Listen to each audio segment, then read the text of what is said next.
ও হৰি ৰাম হৰি ৰাম হৰি ৰাম ৰাম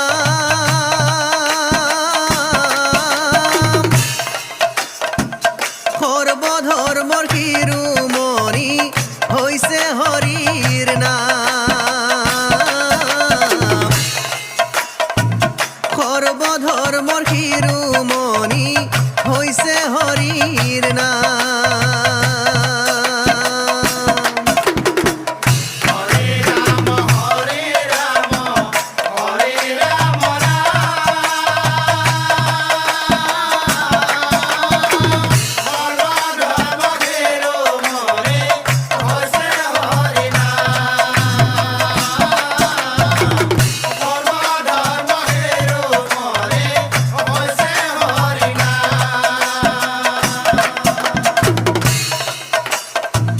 নরসিংহ রূপে প্রভুই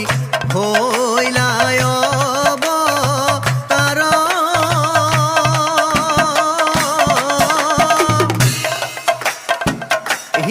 হিরণ্যকশিপু প্রভুই করিলা সংহার হিরণ্যকশিপু প্রভুই করিলা সংহার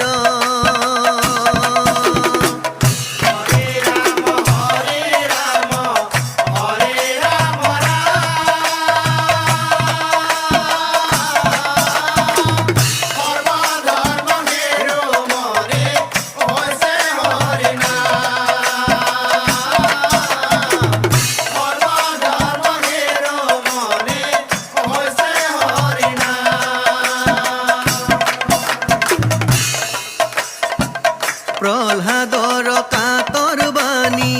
শুনি নারায়ণ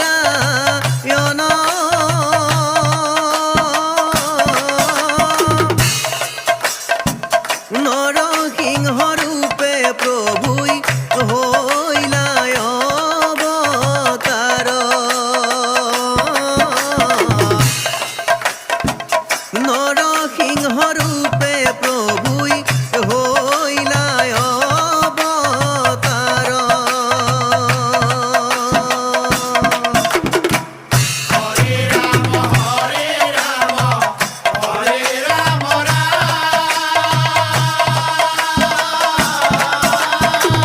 সর্বধর্ম শিৰোমণি হৈছে হৰি সৰ্বধৰ্ম শিৰোমণি হৈছে হৰি ও ৰাম হৰি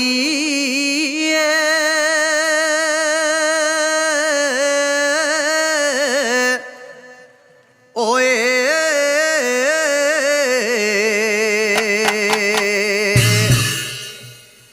ও ৰাম হৰি প্ৰভু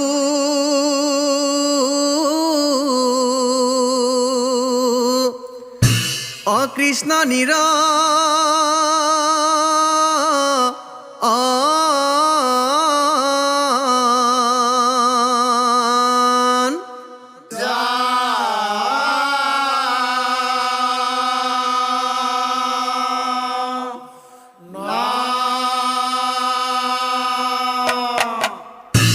এ ভক্ত প্ৰাণ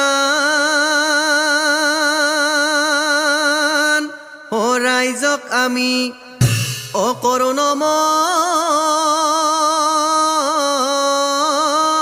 অকৰুণমস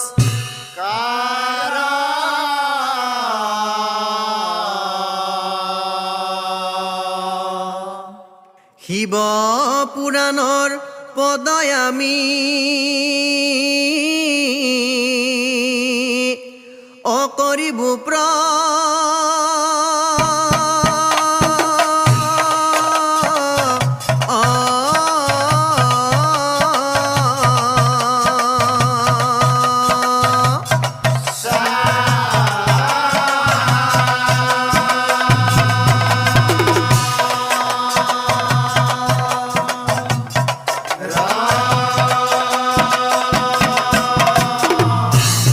হে মোৰ পৰম শ্ৰদ্ধাৰ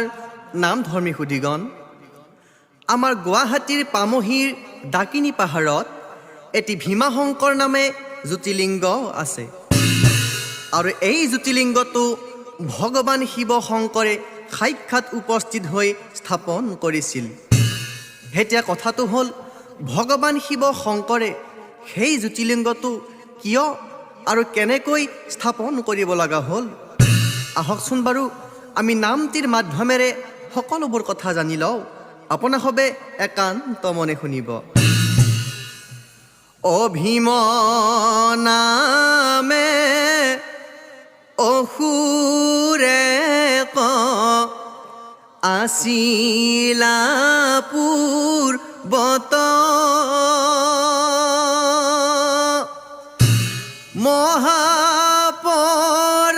মহাপৰাক্ৰমী অসুৰ জগত বিখ্যাত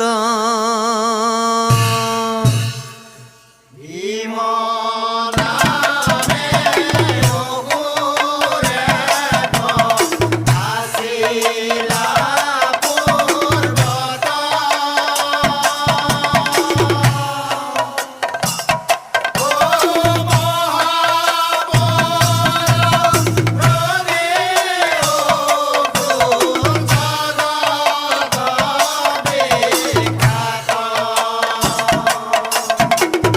অত্যাচাৰী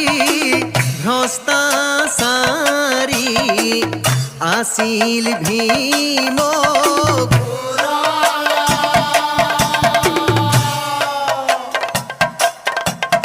যাগ যজ্ঞ পূজা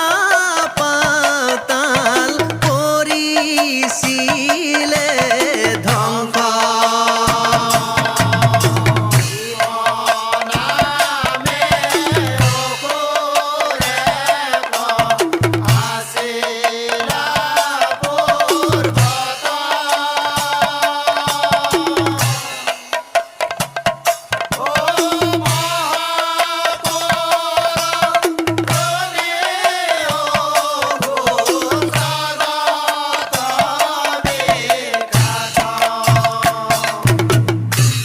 আচলতে সেই ভীমসুৰৰ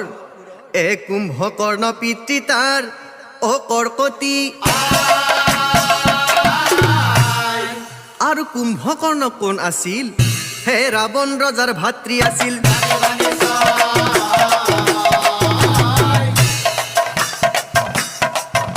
হে ৰাৱণ ৰজাৰ ভাতৃ আছিল আৰু এদিনাখন অসুৰ ভীমে মাতৃ কৰ্কটিক মৰম খনা মাতেৰে সুধিছিল আই আই অ এক কথা আই মোৰ অজানি বৰ্মন অ মোৰ বাৰু পিতৃ কোন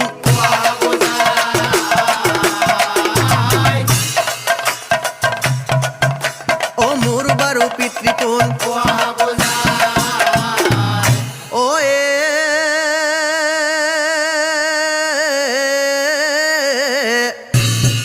অ পুত্ৰৰ মুখত শুনি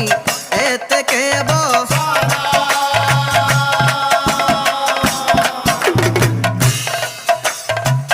পুত্ৰৰ ফালে চাই মাতৃ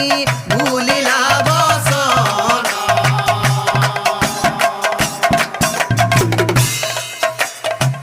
পুত্ৰৰ ফালে চাই মাতৃ ভুলিলা বাসামুর বাসামুর মরমর বাসামুর হকি কথা মুখ ঢিলি তো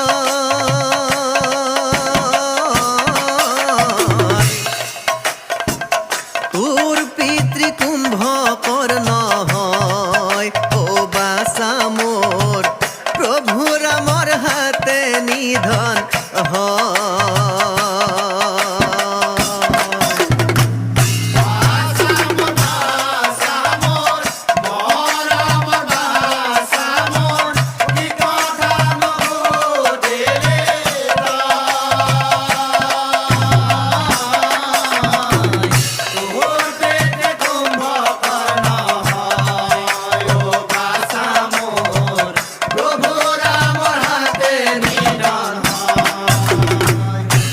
বাচ্চা পিতৃ সত পালি রাম লক্ষ্মণ সীতা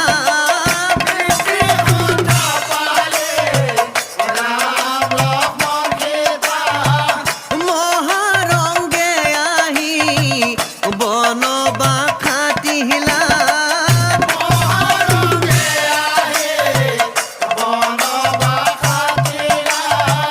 সেই সময় ঘটে অঘটন ও বাছা মোৰ পিতৃহাৰা জীৱন পালি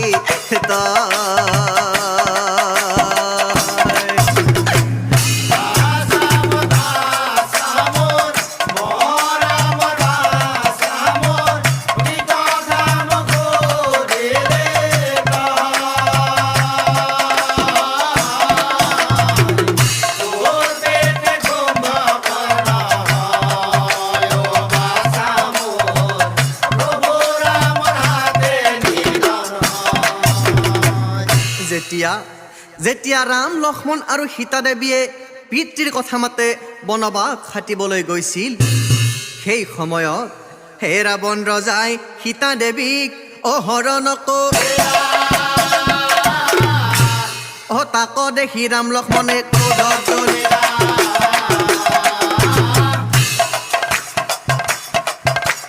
তাক দেখি ৰাম লক্ষ্মণে ক্ৰোধত জ্বলিলা আৰু তাৰ পিছত ৰাম লক্ষ্মণে কি কৰিলে জানা বাছা ৰামৰ লগতে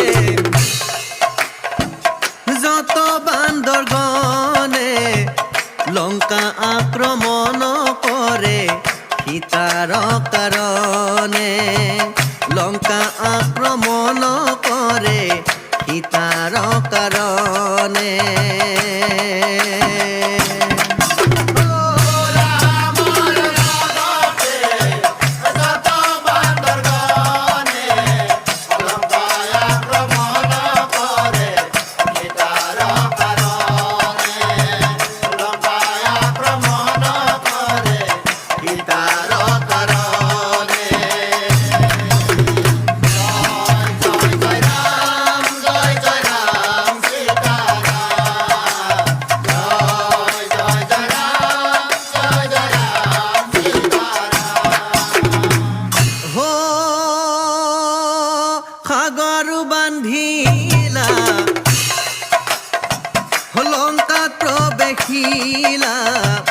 যত আছিল কুৰগণ নিধন কৰিলা যত আছিল কুৰগণ নিধন কৰিলা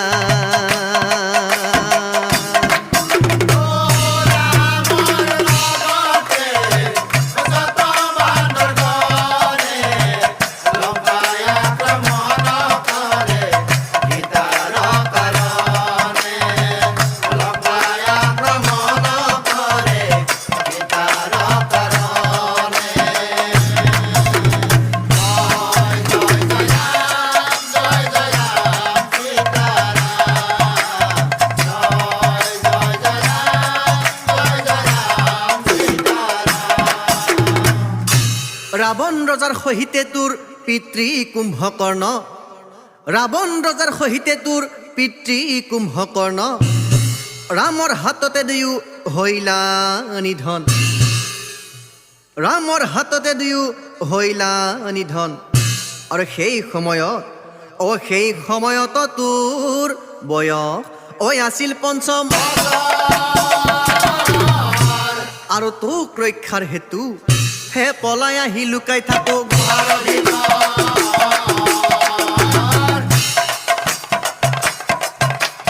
পলাই আহি লুকাই থাকো ঘৰৰ ভিতৰত কি কলাই ৰামচন্দ্ৰৰ কাৰণে তুমি মোক পলুৱাই আনিলা নাই এই কথা আই মোৰ সহ্য হোৱা নাই অচিৰে পঠি সুধলম এহি বুলি ভীমকুৰে হাতে অস্ত্ৰ লয়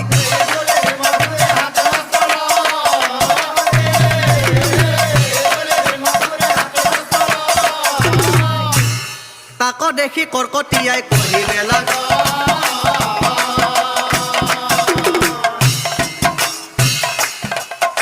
ও তাক দেখি কৰ্কটিয়াই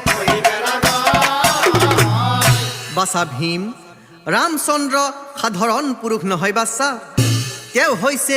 তেওঁ হৈছে ভগৱান জগতৰ ঈশ্বৰ সেয়েহে বাছা হে কৰ্কটিয়ে বোলে বাছা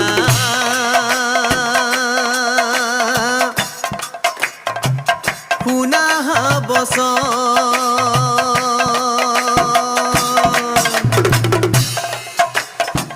ত্ৰিজগতৰ পতি ৰাম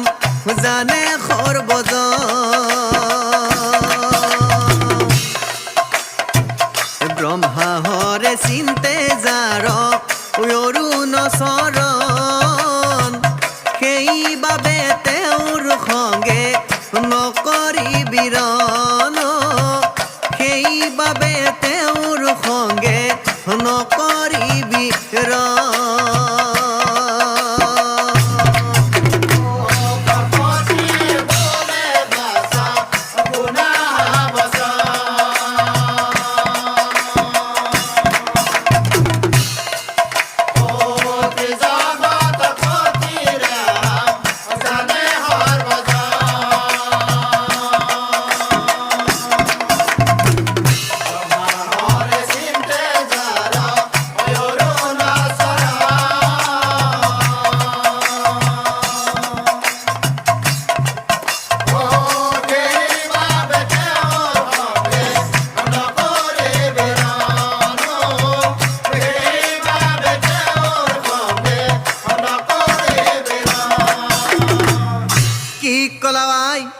মোৰ পিতৃ হত্যাকাৰী প্ৰভু ভগৱান নাৰায়ণ জগতৰ পতি নাই এ নাৰায়ণ ভগৱান মই একো নামা প্ৰতিশোধ এ পিতৃ হত্যাৰ প্ৰতিশোধ ল'বই লাগিব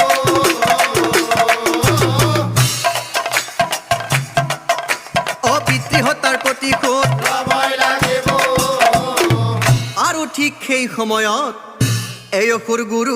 শুক্ৰাচাৰ্য উপস্থিত ভীমৰ মুখ চাই গুৰুই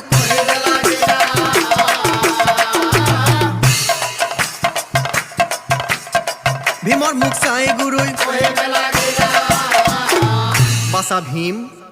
দেৱতাক পৰাস্ত কৰা ইমান সহজ কাম নহয় বাছা বাছা দেৱতাক পৰাস্ত কৰা ইমান সহজ কাম নহয়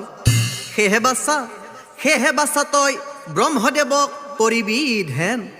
আৰু বাছা ধ্যানৰ অন্তে বিচাৰিবি তই অমৰ বৰদান সেয়েহে বাছা প্ৰথমতে তই বাছা তপস্যা লৈ যা ব্ৰহ্মদেৱক আৰাধিয়া বৰ মাগিল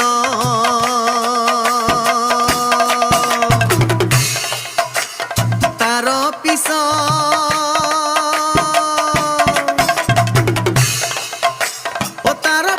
তই বাছা যুদ্ধ লৈ যা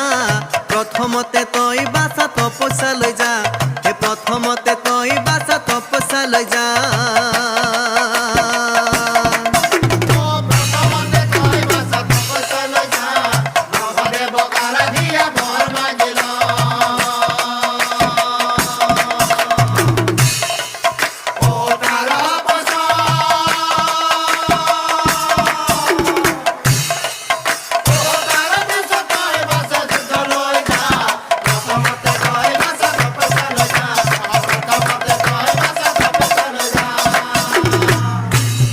হয় নেকি গুৰুদেৱ এই গুৰুৰ কথা ভীমক সুৰে সকলো মা আৰু নিৰ্জন কাননে যায় এক মনে ব্ৰহ্মদেৱক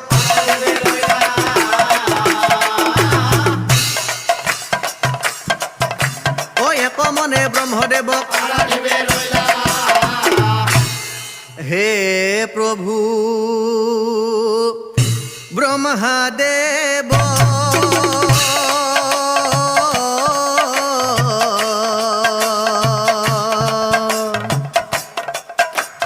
ও প্ৰভু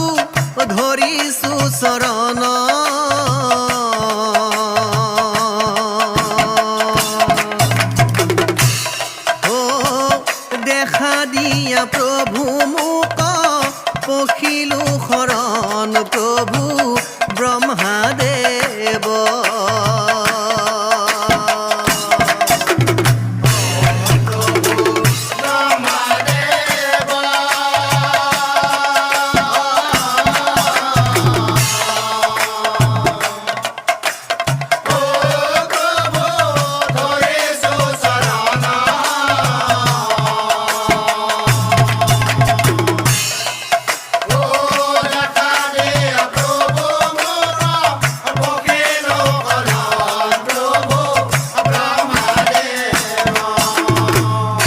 আৰু প্ৰভু তুমিতো জানাই নহয় ৰাজ্য ধন এৰি থাকো পৰ্বতৰ গুহা প্ৰভু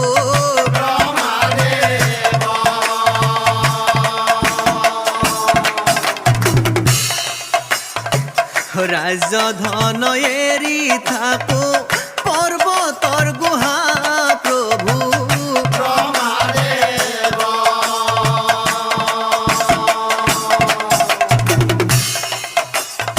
হৈ অমৰ বৰ দিয়া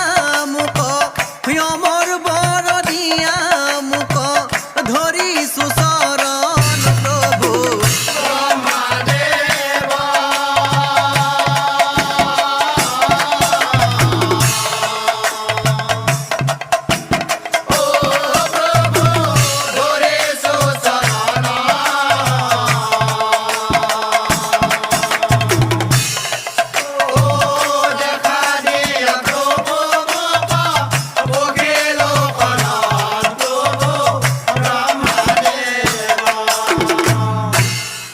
এ ভীমকুৰৰ ভক্তিত তুষ্ট এ হৈলা ব্ৰহ্মা ভীমকুৰৰ আগে আহি দিলা ধৰি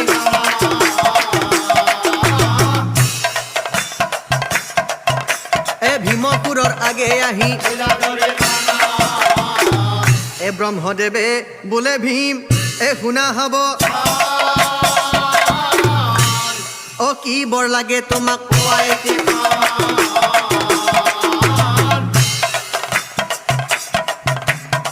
কি বৰ লাগে তোমাক এই অসুৰে বোলে প্ৰভু মই এ কৰণীবে ঐ অমৰ বৰ দিয়া মোক ধৰিছো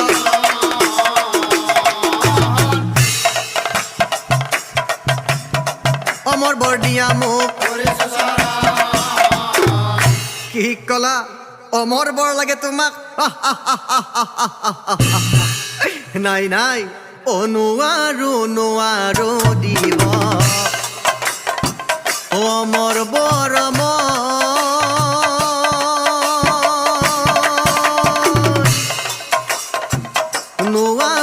নোৱাৰো দিব অমৰ বৰ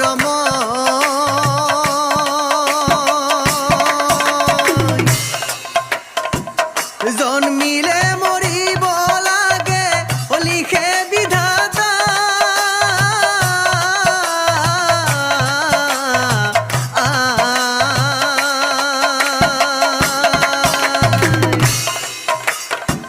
নোৱাৰো দিব অমৰ বৰ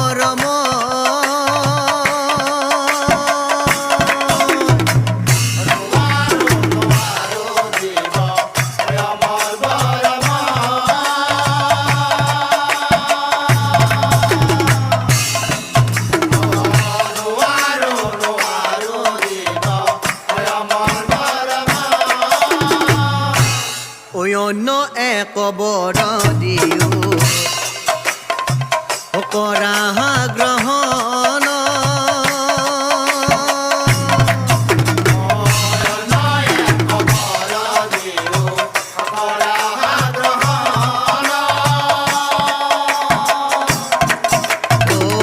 অন্য এক বৰ দিও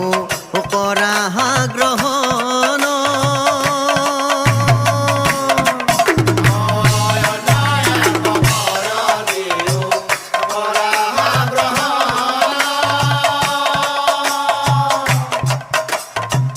ত্ৰিলোক বিজয়ী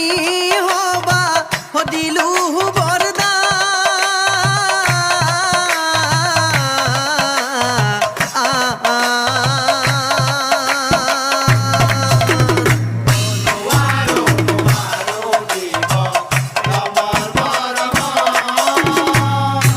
আৰু শুনা ভীমসুৰ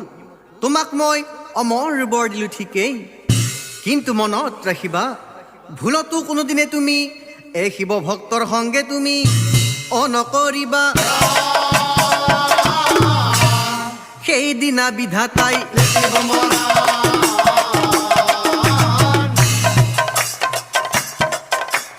সেইদিনা বিধাতাই শিখিব মন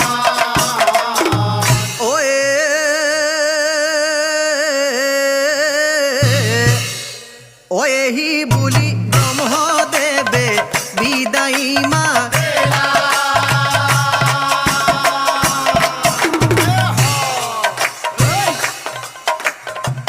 বৰ পাই ভীম সুৰে গৃহে উভতে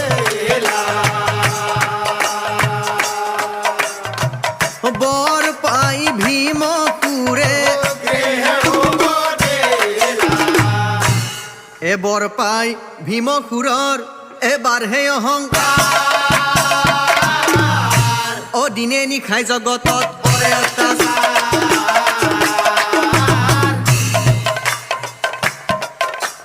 দিনে নিশাই জগতত কৰে অত্যাচাৰ হে যাগ যজ্ঞ পূজা পাতাল ধ্বংস ক গুৰু মাতৃৰ কথা কি মুখে নামান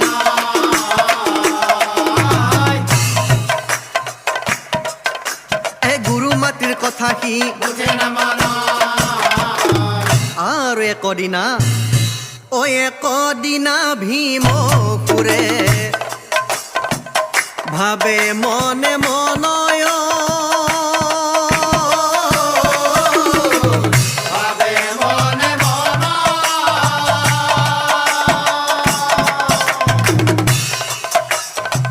স্বৰ্গ ৰাজ্য আক্ৰমণ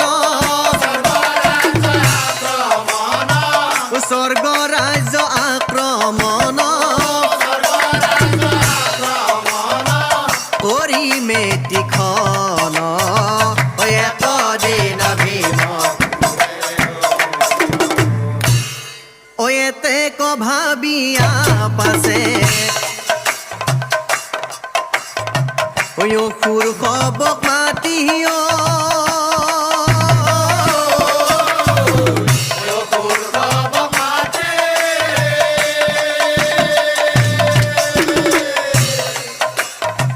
মহাক্ৰোধ কৰি পাছে মহাক্ৰোধ কৰি পাছে কহিবে লাগই একদিন ভীম সাজু হোৱা সৈন্য গণ কৰা আয়োজন হয়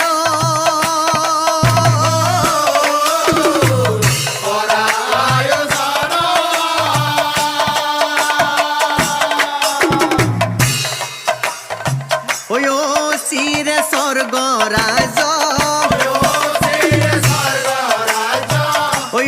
চিৰে স্বৰ্গ ৰাজ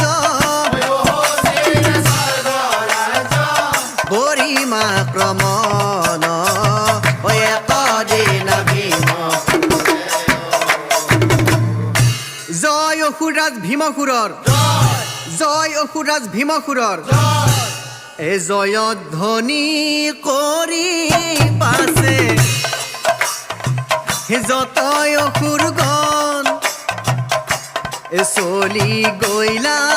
ইন্দ্ৰৰ স্থানে আনন্দিত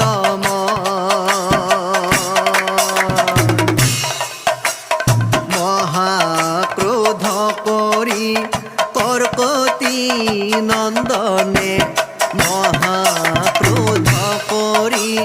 কৰ্কতি নন্দনে ইন্দ্ৰৰ সঙ্গে কৰিলা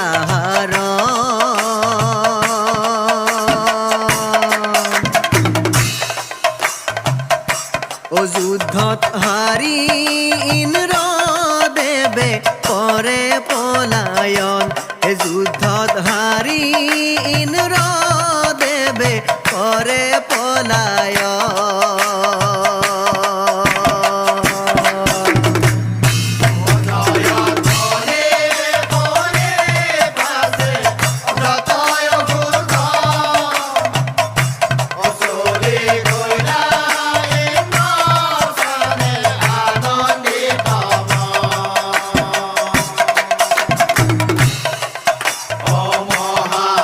মহাক্ৰোধ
তাৰ মানে আজিৰ পৰা মই এই স্বৰ্গৰ ৰজা অয়েহি বুলি ভীমসুৰে এবহে সিংহা কলৈ গ'ল ইন্দ্ৰদেৱ বিচাৰি নাপায়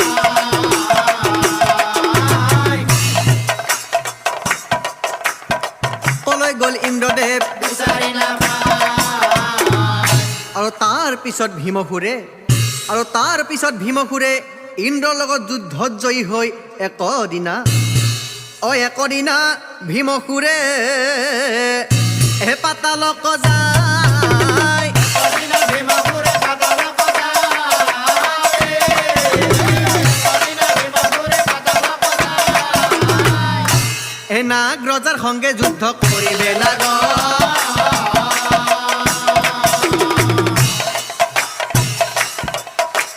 নাগ ৰজাৰ সংগে যুদ্ধ কৰিবে লাগা এই অসুৰৰ অত্যাচাৰ নাগ ৰজাই সহিবনো কান্দিবে লাগিলা ৰজাই ভাগৰ দি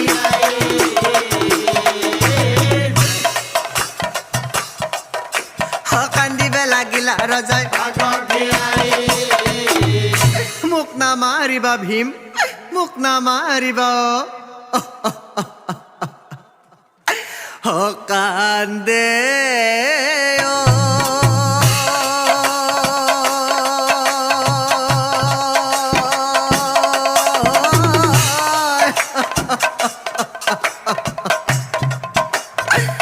ভীমৰ পায়ে পৰি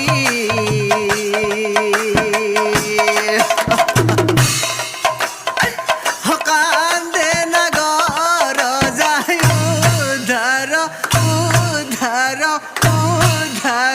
কৰি হৰি কান্দে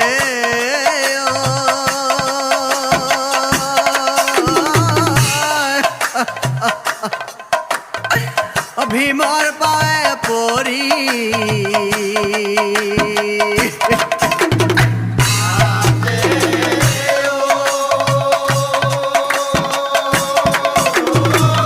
ভীমৰ পাৱে পৰে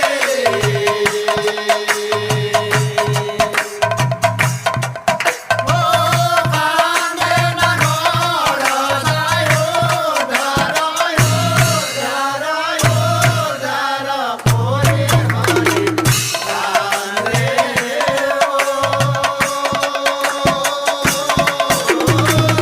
ভীমৰ পাৱে পৰে কি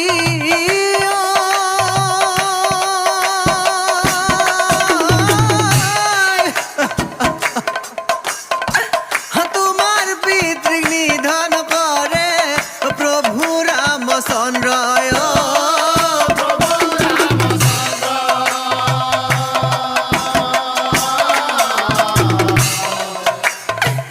তেওঁৱে হৈলা প্ৰভু হৰিৰ অংশ অৱতাৰ হৰি উদ্ধাৰ কৰে হৰি কান্দে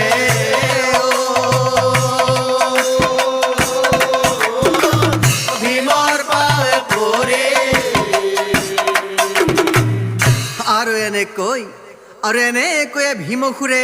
স্বৰ্গ ৰাজ্য আৰু পাতালপুৰী দখল কৰিলা আৰু একদিনা মাতৃৰ আগে আহি কহিবে লাগিলা আই অ শুনা আই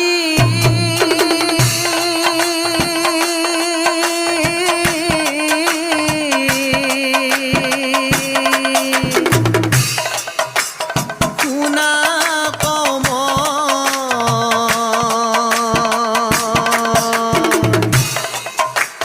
স্বৰ্গ পাতাল জিনি আহিলো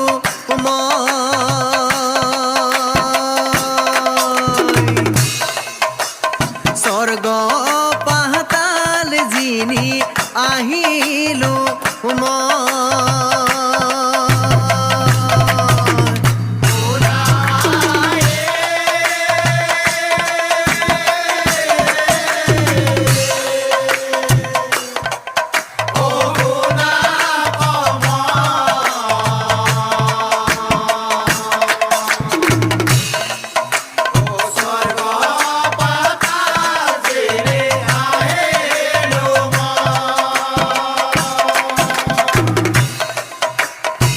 হৈ এইবাৰ আক্ৰমণ কৰিম পৃথিৱীত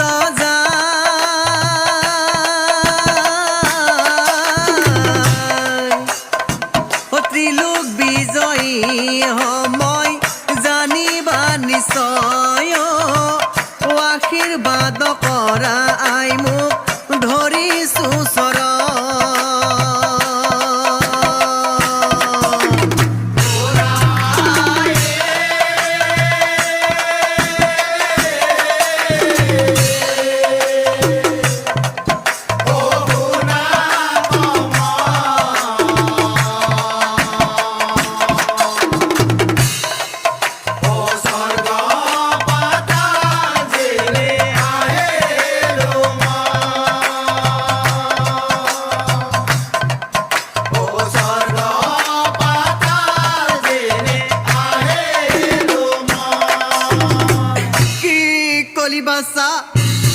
তই পৃথিৱীত যুদ্ধ কৰিব যাব ওলাইছ বাচ্চা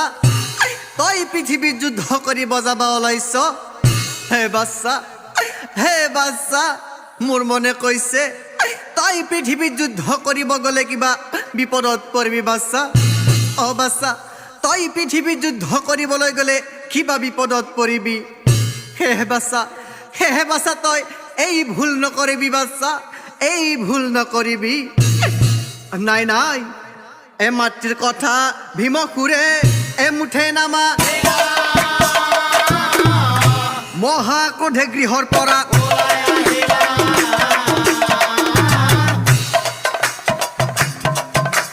মহাক্ৰোধে গৃহৰ পৰা ওলাই আহি ভীমসুৰে অস্থিৰ কৰে মন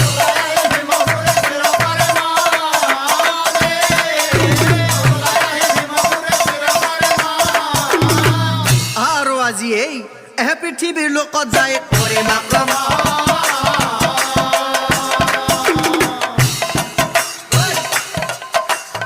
পৃথিৱীৰ লোকত যায় আৰু সেই সময়ত পৃথিৱীত সুদক্ষণ নামে ৰজা কামৰূপ ৰাজন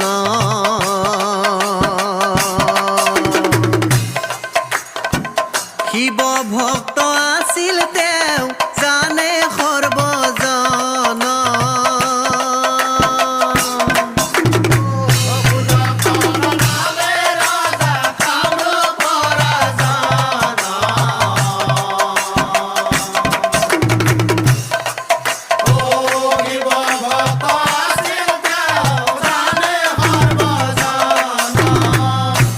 সেই ৰজাক ভীমসুৰে আক্ৰমণ কৰই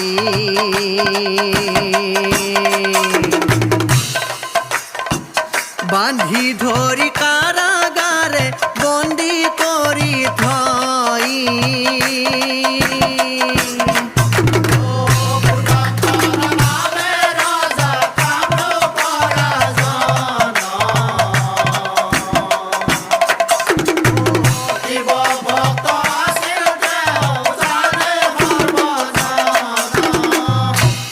এই কথা মহাদেৱে ধ্যানত জানিলা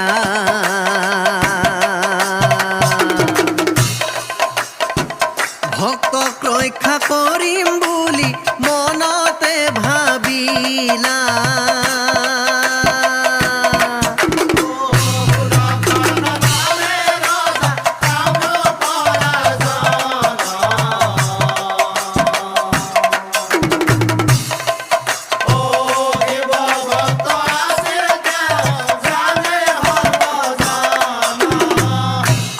আনফালে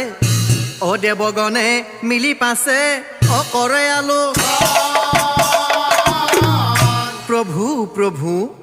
মহাদেৱৰ আগে আহি বুলিলা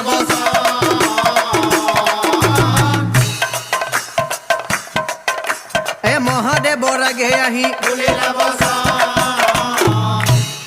ৰক্ষা কৰা মহাদেৱ ধৰিছো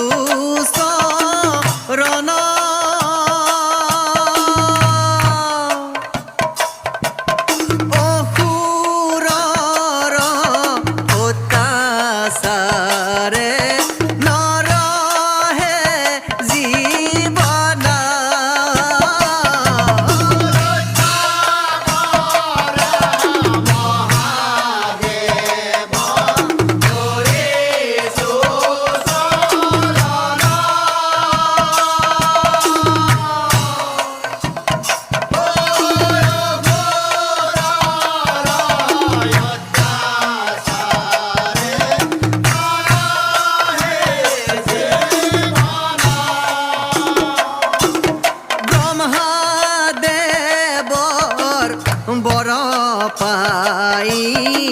কৰ্কটি নন্দন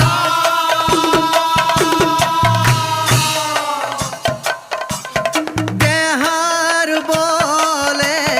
কাঢ়িনিলে আমাৰ ৰাজ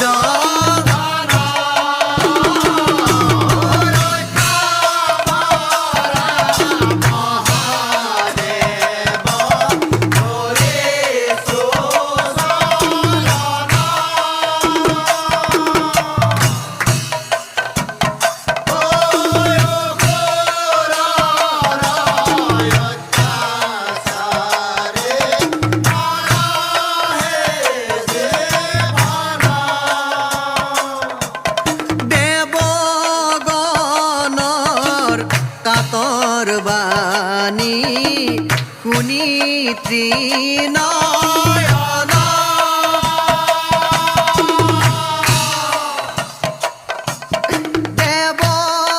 দেৱগণক চাই প্ৰভুই বুলিলা বচন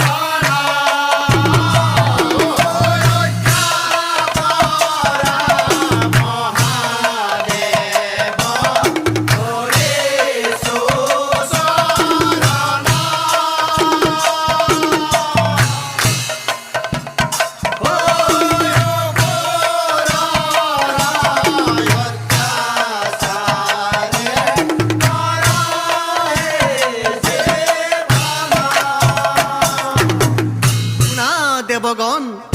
চিন্তা নকৰিবা হবে কথা দিলো মই চিন্তা নকৰিবা হবে কথা দিলো মই আজিয়েই এই অসুৰক নিধন কৰিম জানিবা নিশ্চয় আৰু আনফালে সুদক্ষণ ৰজা আছিল শিৱ পৰা দিনে ৰাতি পূজি থাকে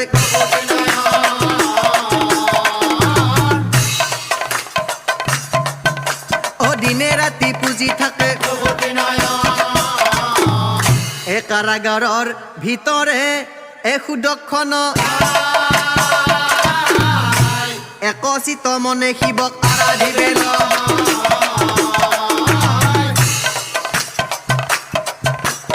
একচিত মনে শিৱক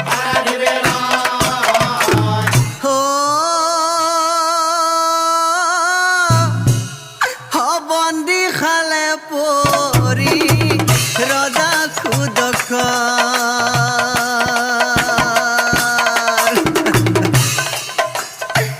ধ্যান কৰে প্ৰভু ত্ৰিনয়ন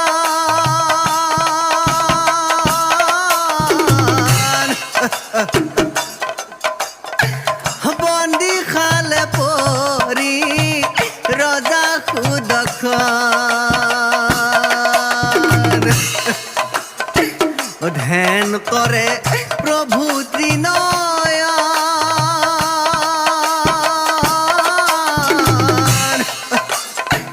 ৰক্ষা কৰা প্ৰভু তুমি ত্ৰিপুৰাৰী নহলে যে বধিব জীৱ ৰক্ষা কৰা আমাৰ জীৱ ৰক্ষা কৰা আমাৰ জীৱ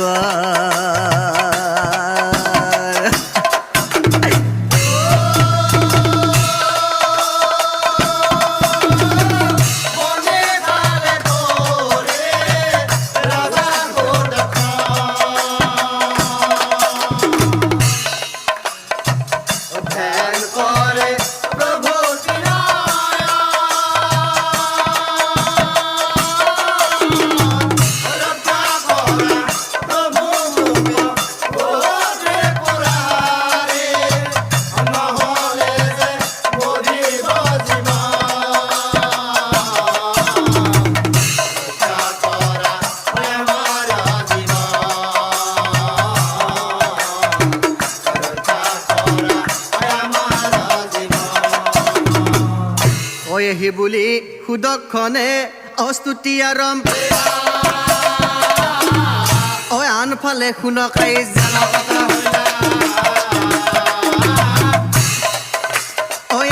ফালে শুনক ৰাইজ কথা হইলা আৰু আনফালে এই সুদক্ষণৰ কাৰ্য দেখি যতয় সুৰ গহন ভীমসুৰৰ আগে আহি ভীমসুৰৰ আগে আহি মহাৰাজ মহাৰাজ কথা ভীষম মহাৰাজ কথা ভীষম সুদক্ষণ ৰাজাই শিলৰ টুকুৰা এটিত শিৱক পূজা কৰি আছে মহাৰাজ অ মহাৰাজ সুদক্ষণ ৰাজাই শিলৰ টুকুৰা এটিত শিৱক পূজা কৰি আছে কি সুদক্ষণ ৰজাই শিৱক পূজা কৰি আছে নাই নাই মই থকালৈকে কোনো দেৱতাৰ পূজা নহয় সেয়েহে সেই শিলামূৰ্তিক আজিয়েই ধ্বংস কৰিম জানিবা নিশ্চয় অ এহি বুলি ভীমসুৰে হাতে অস্ত্ৰ লয়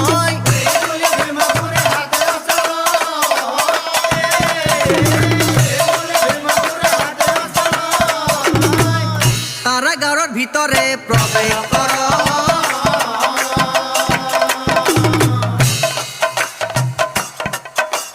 কাৰাগাৰৰ ভিতৰে এ শিলৰ মূৰ্তিত ভীমসুৰে এ প্ৰহাৰ কৰিলা শিলৰ মূৰ্তিৰ পৰা শিৱৰ আবিৰ্ভাৱ হৈলা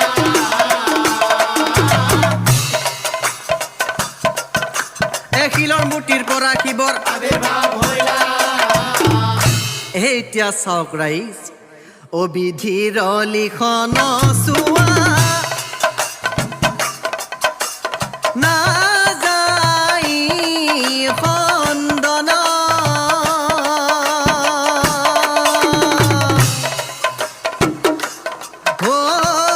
কোনেনো মচিব পাৰে কপালৰ লিখন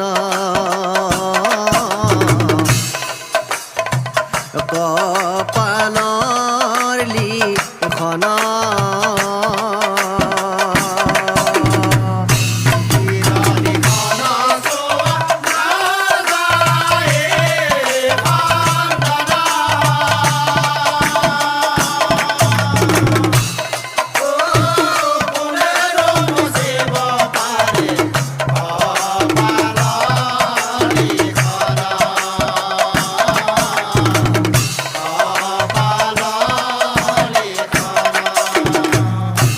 হাতে ত্ৰিশূল লৈ প্ৰভু মহাক্ৰোধ কৰি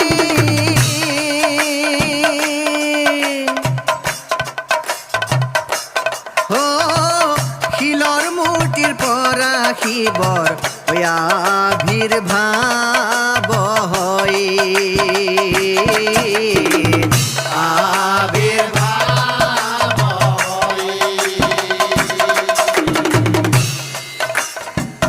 অসুৰ কচাই প্ৰভুই কহিবেলা গিলা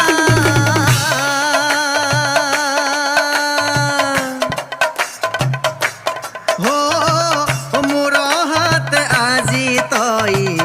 যাবি মোৰ ঘৰ যাবি মোৰ ঘৰ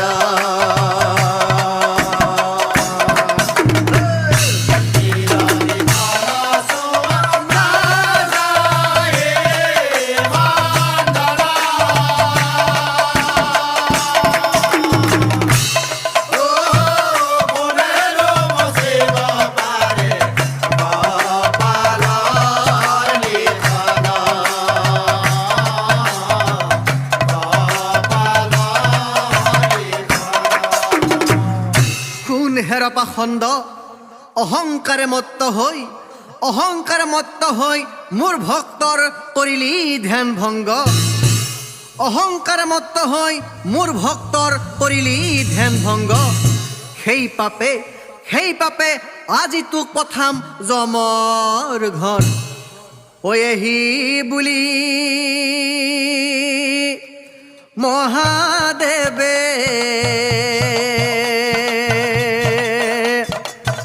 ত্ৰিশূল প্ৰহাৰ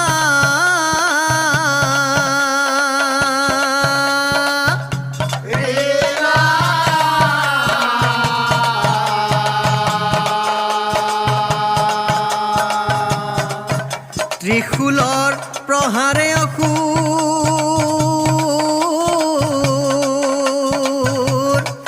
অধলীয়া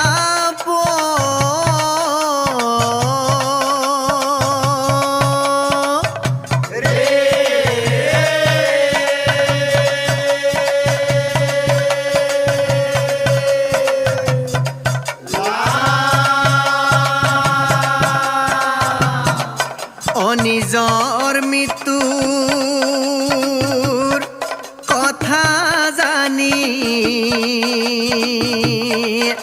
হকৰ কঠিন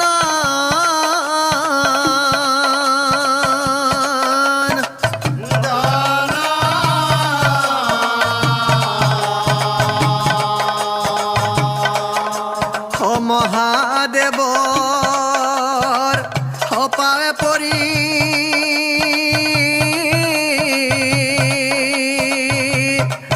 অবুলিলাব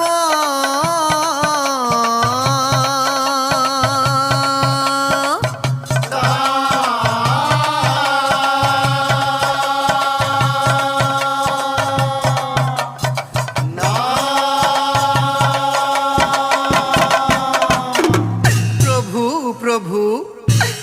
ৰক্ষা কৰা প্ৰভু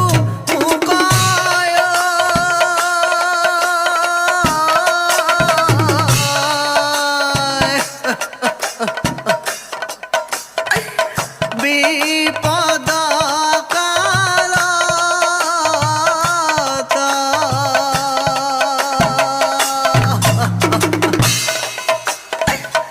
আজি মোৰ প্ৰাণ যায় ত্ৰিশূলৰ প্ৰহাৰত মহাভুল কৰিলো মই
পালু প্ৰভু মই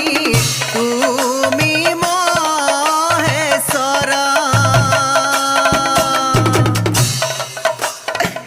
চিনি পালু প্ৰভু মই তুমি মহেশ্বৰ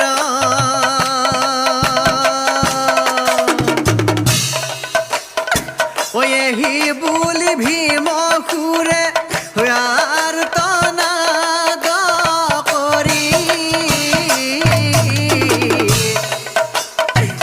কান্দিবে লাগিলা পাছে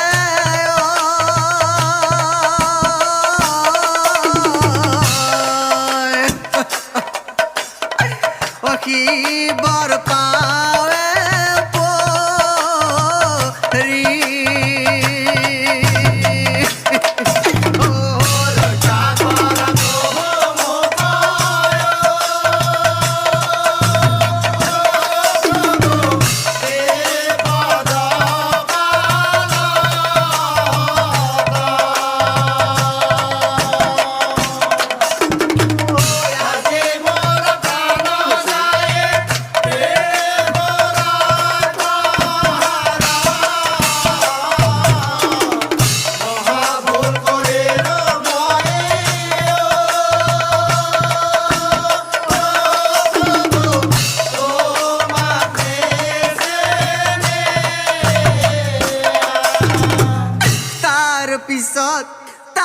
পিছত ভীমকুৰে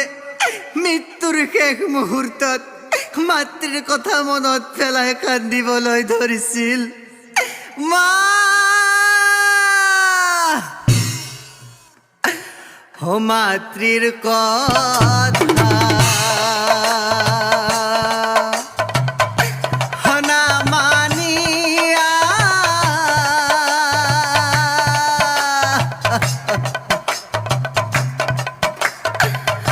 বিপদে পড়িল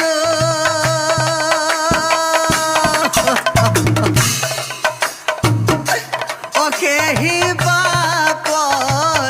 হলে আজি হয়েনু আবিলাই হয়েনু আবিলাই ও মাতের কথা ও না মানে ও বিপদে পড়েলো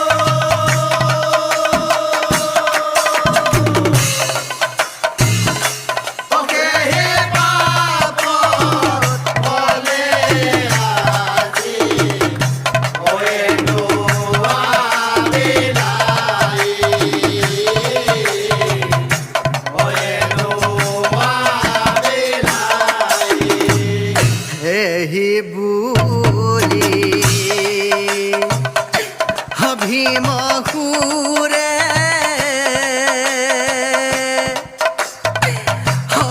কান্দিবে লাগিলা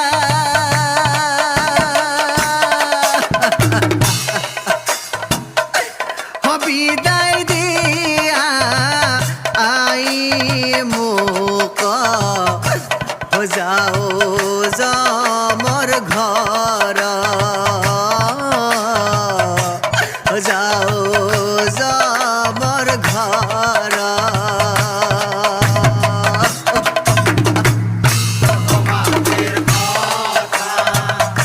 ও না মানে ও বিপদে পড়েলো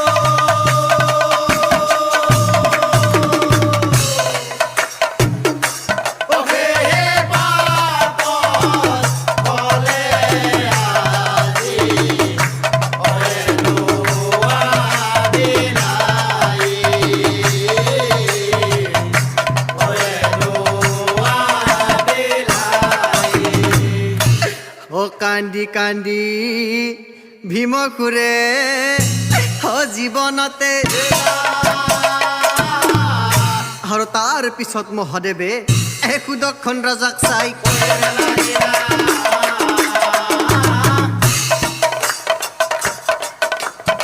সুদৰ্শন ৰজাক চাই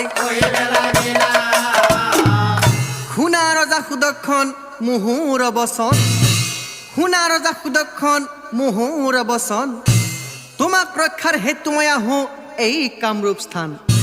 আৰু শুনা ৰাজন মোৰ নামত তুমি এটি জ্যোতিলিংগ স্থাপন কৰিবা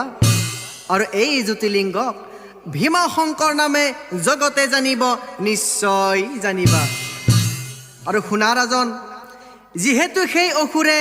মৃত্যুৰ শেষ মুহূৰ্তত মোৰ চৰণে শৰণ লৈলা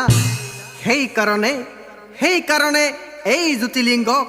অসুৰ আৰু মোৰ নামেৰে কৰিলো নামাকৰণ নিশ্চয় জানিবা সেইকাৰণে এই জ্যোতিলিংগক অসুৰ আৰু মোৰ নামেৰে কৰিলো নামাকৰণ নিশ্চয় জানিবা আৰু শুনক সভাসদ ধৰ্ম ৰক্ষাৰ হেতু ভগৱানে নানা অৱতাৰ ধৰি ভক্ত আৰু ধৰ্মক ৰক্ষা কৰে